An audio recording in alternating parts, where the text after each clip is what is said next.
Pag na-mention na pala, guilty na. Ilang beses na na-mention siya sa mga anomalya, lalo na sa piatos. O diba? At saka sa pagpili po ng speaker, anong paki niya kung pinili ni Presidente Marcos si Martin Romualdez as speaker? Bakit? Pinangialaman ng ating Pangulong Bongbong nung panahon na yung tatay niya, Presidente, pinili kung sinong speaker na gusto din niya. May narinig kayo sa ating Pangulong Bongbong? Di ba wala? Wala kang marinig sa ating Pangulo na puna sa mga pinagagawa ni Digong. Marunong siyang rumispeto. Pero kayong mga Duterte, nirespeto ninyo. And in fact, ito lang mga kababayan ang panahon na yung dating Pangulo nangingialam sa pamamalakad ng sumunod sa kanyang Pangulo. Di ba po? Tapos na yung panahon niya, yung turno niya. Nangingialam pa.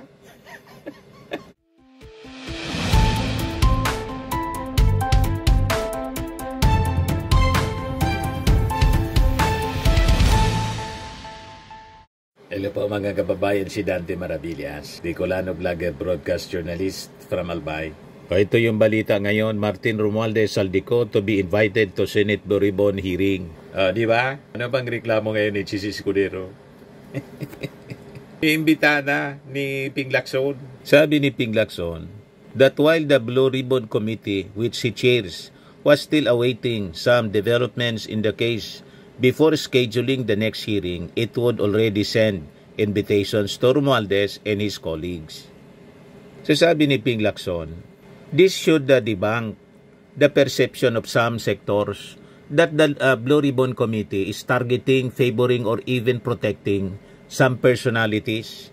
We are not covering up for anyone here, sabi po ni Ping Lacson. In the case of Romualdez, the invitation will be coursed through House Speaker Faustino D.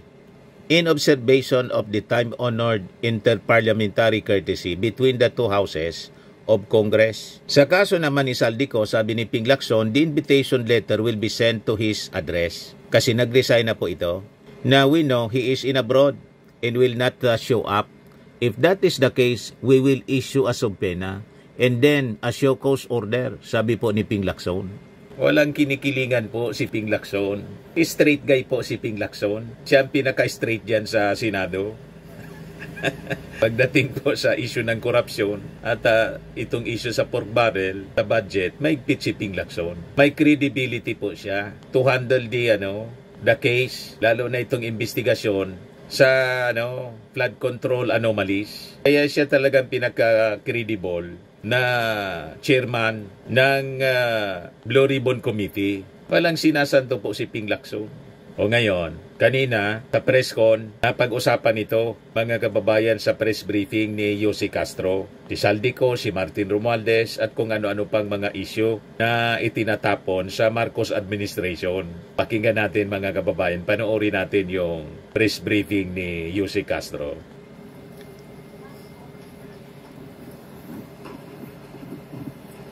Good afternoon, Yusek. Good afternoon. May we know po the palace's statement or reaction sa resignation ni Mr. Zaldico as member ng House of Representatives. May mga umaalma po kasi na baka lalong hindi na po siya umuwi. And even DOJ Secretary Remulla said, alam niya na baka hindi na magparamdam si Mr. Ko. Sa pangyayari po yan, kung nag-resign po siya, yan naman po ay kanyang kagustuhan. Walang makakapigil sa kanyang mga desisyon. Ngunit kung magkakaroon man siya ng kaso at maisasampa, hindi po niya ito maiiwasan. Hindi niya po ito matatakbuhan. So mas maganda po rito kung siya man po ay masasampa ng kaso, ipaglaban na lang niya ang kanyang karapatan at ipaglaban ang katotohanan na naaayon sa kanyang mga ebidensya. Correct. One follow-up lang po. How important po ba si Mr. Zaldico dito po sa gitna po ng mga investigations sa flood control controversy? Kasi lumulutang po yung pangalan niya for the past week sa mga hearing in the Senate pati po sa House of Representatives. Kung nababanggit ng kanyang pangalan, definitely dapat niya po itong sagutin. Dahil kung hindi niya po ito masasagot at iiwasan niya, lalabas lamang po siyang guilty. So mas mainam po na maipaliwanag niya ang kanyang side. Sunod na tanong, Katrina Domingo, ABS-CBN. Good morning, Yusek. Good afternoon, Yusek. Ma'am, May we know the status of the blue alert notice for Congressman Zaldico? Has it already been granted, and meron na po bang nabigay na whereabouts and current movement of the former congressman? Kakakausap pa lang po natin kanina kay Asik Miko Clavano, pero ang sabi po niya ay waiting pa rin po sila ng response. So hantayin na lang po natin. By the way, may kapalit na po si Zaldico sa Ako Bicol Party List. In-announce pala ngayon ng kanyang kasama sa Ako Bicol Party List na si Congressman Pido Garbin. Ayan si Pido Garbin. Attorney Jan Chan mula Rapu-Rapu Albay, ipinakikilala bilang bagong kinatawan ng Ako Bicol Party List. Napakabata pa nitong si Attorney Jan Chan, taga Rapu-Rapu Albay. Dala ni Attorney Chan ang yaman ng karanasan at kaalaman, maging ang kanyang puso bilang isang Bicolano nandang magsilbi para sa Pilipino. Siya rin ay isang consultant ng World Wildlife Fund Philippines, consultant ng Philippine National Oil Corporation at senior policy expert sa Pentwood Corporation. Umupo rin siya bilang Vice President for Business Development ng Chan Robles Professional Review at aktibong bahagi ng GCI Metro Manila bilang Regional Legal Counsel. Si Attorney Chan ay uupo bilang second nominee ng naturang party list matapos na magbitiw sa pwesto si Ako Bicol Representative Elizaldico kahapon September 29. Yan para makilala na ninyo mga kababayan ng kapalit niya, taga Isla Rapu-Rapu Albay. Dati din mga kababayan na ang pamilya niya, mayor dyan sa Rapu-Rapu Albay, mayor dito sa Rapu-Rapu Albay. Kaya hindi na siya bago sa politika. Ma'am, follow-up question. Na-raise po ba yung issue ni former Congressman Zaldico and his resignation during the LEDAC where both President Marcos Jr. and House Speaker Bogie D were present? Hindi po napag-usapan. Sunod, Ana Bajo, GMA Online. Good afternoon, ma'am.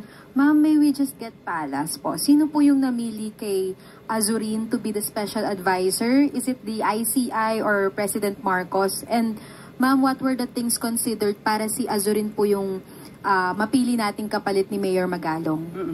Kung sino man po ang namili, ibibigay ko na naman po sa inyo kung anong detalye dyan. Pero ayon po sa Pangulo, ang pagkakapili po kay General Azurin ay base na rin po sa kanyang karanasan, sa kanyang mga kagalingan, at siya naman din po ay investigador at walang komplikasyon. Hindi po kasi siya politiko.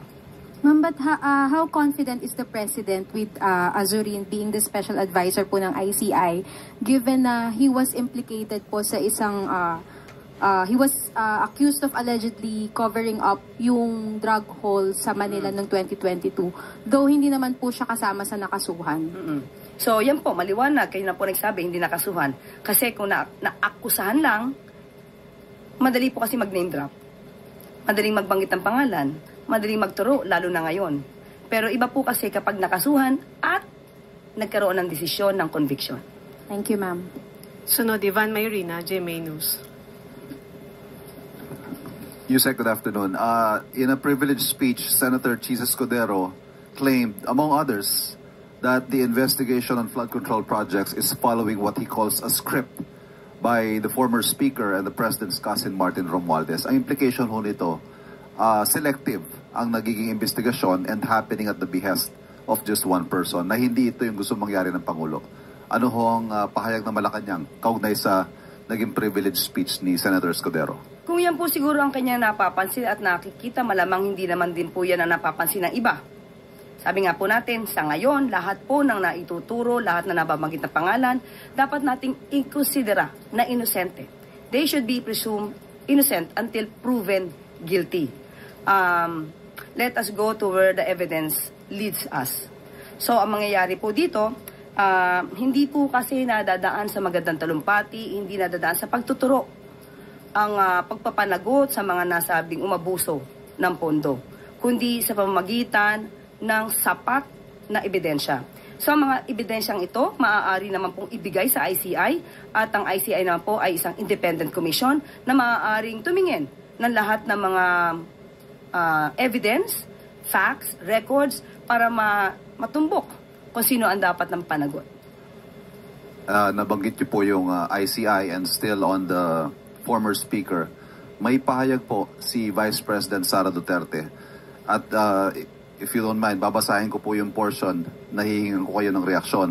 Ang sabi po ni VP Sara, I have repeatedly questioned the judgment of President Ferdinand Marcos in choosing Martin Romualdez as Speaker of the House of Representatives, especially after the Delaware court ruling was issued.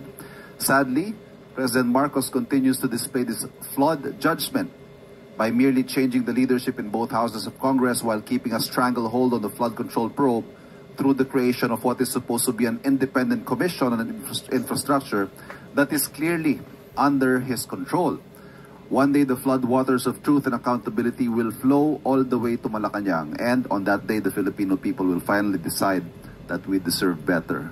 Okay, nakakuha po tayo ng pahayag ngayon lamang at atin pong nabasa ang kabuuan. Unang-una po, siya naman po ay abogado, so dapat malaman niya kung ano ba ang pagkakaiba ng na-mention at ang conviction. Hindi po natin pinagtatanggol dito ang former House Speaker o Representative Romualdez. Pero babase lamang po tayo sa kanya naging salaysay. Unang-una, sinabi niya rin po, oo, sapagkat ito ay tugma sa mga nababalita na noong pagtanggap niya ng suhol. Ang sabi niya po sa salita, napabalita. So, ibig sabihin, nabanggit lang.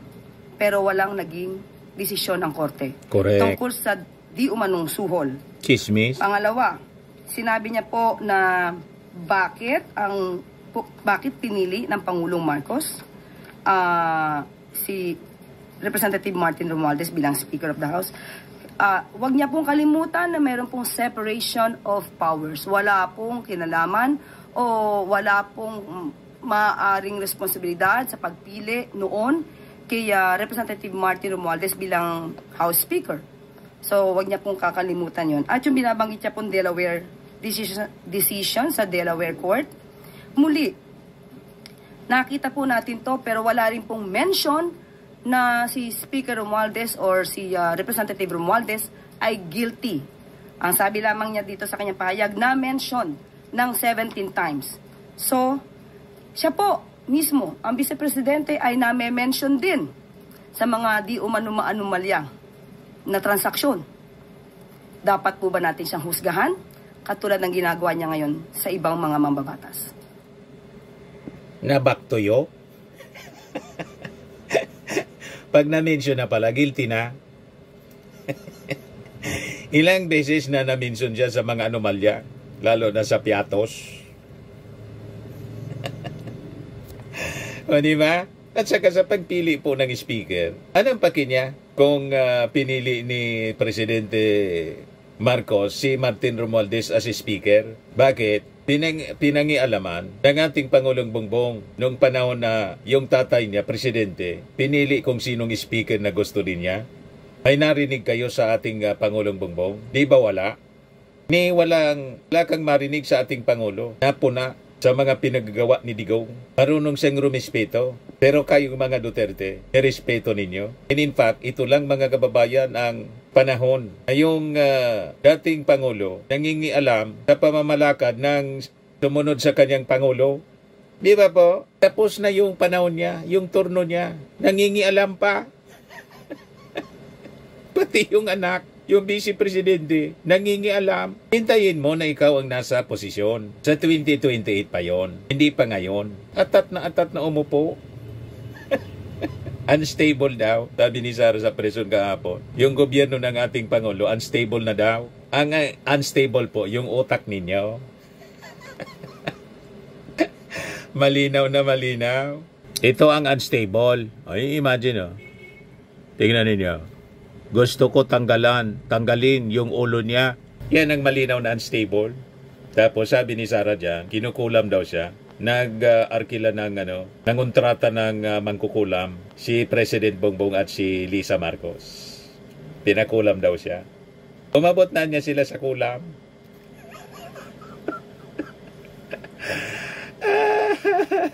Yan ang unstable, pero yung Marcos government po ay destabilisasyon galing sa inyo. Pero stable po. Ang patunay, hanggang ngayon, presidente pa rin po si BBM.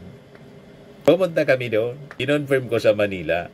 Kausap ko si Asek Bet de Leon ng DILG. Confirm, presidente pa. Kaya umuwi na lang kami dito.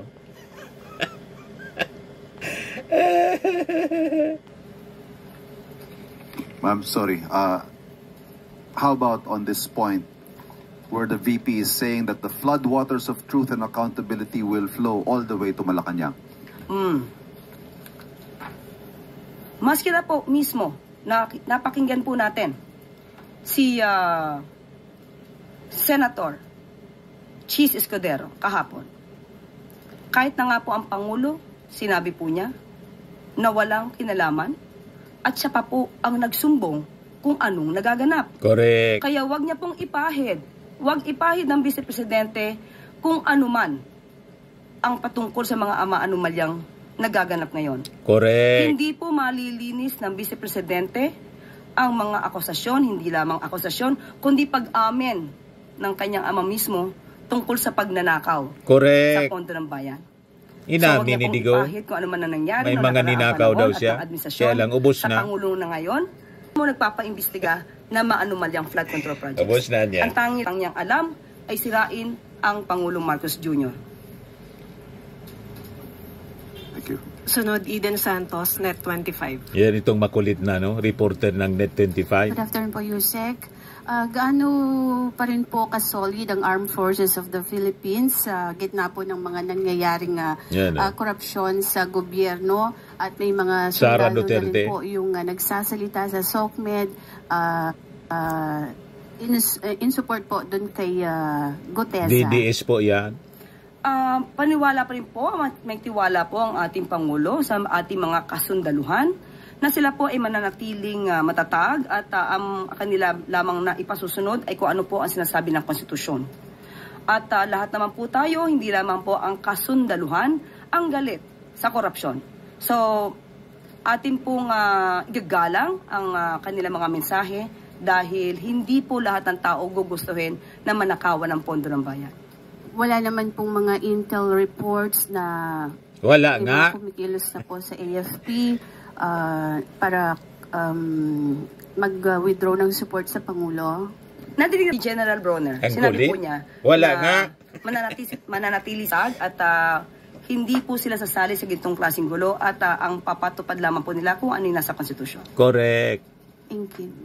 Sunod, Alvin Baltasar, Radyo Pilipinas. Yusek, good afternoon po. Yusek, ano po ang stand ng Pangulo tungkol doon sa panawagan na sana ma-i-open yung hearing sa Independent Commission for Infrastructure? Noon pa po sinabi ng Pangulo na itong ICI ay isang independent commission. So kung ano po ang kanilang magiging polisiya at ang kanilang magiging procedure po doon ay igagalang po ng Pangulo at hindi po manghihimasok ang Pangulo dahil sila po ay independent body or commission. Yusek, mag-shift lang ako kasi napabalita na mismong si Agriculture Secretary Tio Laurel ang nagsabi na mayroong ghost project, in particular yung farm-to-market roads sa may Davao Occidental sa Zamboanga del Norte. Alam na po ba ito ng Pangulo na i-report na ni Secretary? Opo, nakausap ko rin po si Secretary Vince kaninang umaga at sinabi po niya na ito po din ay tinututukan nila dahil dapat ito po ay magawan talaga ng paraan sa lalong madaling panahon. Pero may specific directive ba si Pangulo tungkol dito, Yusek? Katulad po sinabi natin, lahat ng mga ganitong klase na may anomalya, hindi lamang po sa flood control projects, kundi sa lahat ng infrastructure, yan po ay tututukan. Thank you po, Yusek. Sunod, Sam Mendinilla, Business Mirror. Good afternoon, ma'am. When is President Marcos expected to come out with the new issuances for setting the buying price for rice and extending the importation freeze for the said local food staple? Sa lahat po na yan, ang issue po ay, sabi po sa atin, ay ihintayin po natin na magiging direktiba ng Office of the Executive Secretary. So, yun po, hintayin na lamang po natin muna. Tapos second follow-up po, is the President reconsidering the importation ban extension after the recent typhoons caused over 1 billion damage sa agriculture? Sa ngayon po sa ating pagkakaalam at ang pagkakasabi sa atin ay hanggang November 2 After that, hintay na lang po muli natin kung anong magiging polisiya. Thank you. Is it clear? Nakatakdang pangunahan ngayong hapon ni Pangulong Ferdinand R. Marcos Jr. ang oath-taking ng mga bagong halal at appointed officials ng League of Vice Governors of the Philippines o LVGP. Inaasahan na magpapaabot ng kanyang pagbati ang Pangulo sa mga bagong halal at appointed LVGP. Aabot sa 70 Vice Governors ang inaasahang dadalo sa oath-taking mula sa iba't ibang bahagi ng bansa. Kinikilala ni Pangulong Marcos Jr. ang progresibong hakbang ng mga Vice Governors sa pagpapatatag ng kanilang kakayanan at kagalingan sa local governance at legislation. Bagamat nagmumula sa iba't ibang bahagi ng Pilipinas ang mga Vice Governors, naniniwala si Pangulong Marcos Jr. na pinagbubuklod sila ng kanilang commitment na makapaglingkod sa taumbayan at sa bayan. Ang LVGP ay isang non-stock, non-profit at non-government organization na nagsisilbing plataforma para sa tuloy-tuloy na legislative development at policy reform sa mga probinsya. Nagsisilbi rin itong plataforma upang mapalakas ang local autonomy ng bansa. At pangungunahan ngayong hapon ni President Ferdinand Marcos Jr. ang muling pagbubukas ng Philippine International Convention Center o PICC sa Pasay City. Ilang buwan matapos na ipasara for renovation noong March 2025. Ang PICC ay pansamantalang isinara sa publiko upang paghandaan ang dalawang landmark events sa bansa sa susunod na taon, ang 50th anniversary ng PICC at ang hosting ng Pilipinas sa Association of Southeast Asian Nations Summit. Kabilang sa mga upgrades sa PICC, ang installation ng complete state-of-the-art audiovisual equipment para sa international at local event servicing, ang malaking LED wall sa mga meeting rooms at halls at high-speed complex-wide Wi-Fi. Kasama rin dito ang enhanced security systems at energy-efficient LED lighting. Ang PICC ay opisyal na nagbukas sa publiko noong September 5, 1976. Ito ay nagsisilbing historic at architecturally significant convention center na dinisenyo ni national artist and architect Leandro Locsin at ito ay pagmamayari ng Bangko Sentral ng Pilipinas. Kabilang sa mga historical events na ginanap sa PICC ang Miss Universe pageant noong 1994 at ang ASEAN noong 2017. At dito na po nagtatapos ang ating press briefing. Magandang araw para sa bagong Pilipinas. Sa mga naghanap ng malinis and spacious fitness gym, pumunta lang po kayo sa aming Colossal Fitness Gym. We also offer Grab Car Rental with our brand new 2023 model ng Toyota Innova. We also accept booking for those who are planning to travel via PAL, Cebu Pacific, and other airline companies, local and international, and bills payment for Meralco Bills, PLDT, Aleco Bills, etc. Ang Colossal Fitness Gym is located at 3rd floor Security Bank Building, Landco Business Park, Legazpi City, Albay. For inquiries, look for Chilon Maravillas. Contact number 0966-802-0949. Yan yung aming Innova. Lagi na pong matao sa amin. Pati mga foreigners po, tingnan ninyo. Mga British tourists sila. Ang lalaki ng katawan na, mga kababayan, nag-gym sa amin. Ito naman po, Indian National. Ito mga mga European sila. Ito naman yung bago naming product na binibenta online, iGlow Serum. Whitening po siya galing sa South Korea. Tingnan ninyo yung epekto sa aking anak na architect entrepreneur, Riz Maravillas. For inquiries, look for Riz Maravillas on FB. Ito naman po yung Firmax Firming and Lifting Cream. Pinapahid po ito sa mga pulses and other affected area. Mainam po ito sa mga pains at paninigas ng mga kasukasuan. Ito po, Automax Radiant Serum. Sa mukha naman yung application. Anti-aging po siya. You will look 10 years younger than your age. Ito naman po yung bago naming binibintang product online. I am Worldwide Amazing Pure Organic Barley Powdered Drink Mix from Australia. Endorsed by cancer survivor Maritoni Fernandez. So mainam po ito sa mga cancer patients at sa cancer prevention po. Yan yung mga other celebrity endorsers. For your inquiries and business inquiries and orders, kumontak na lang po kayo sa amin, Dante Maravilla sa Facebook. Or kung hindi, sa aking anak na architect entrepreneur Riz Maravillas. Sa mga mahilig naman po sa mga imported bags and wallets, dumiretso na lang po kayo kay Ma'am Eileen Rosales, Eileen Closet. Nakabase siya po sa Amerika. Yan ang kanyang mga paninda.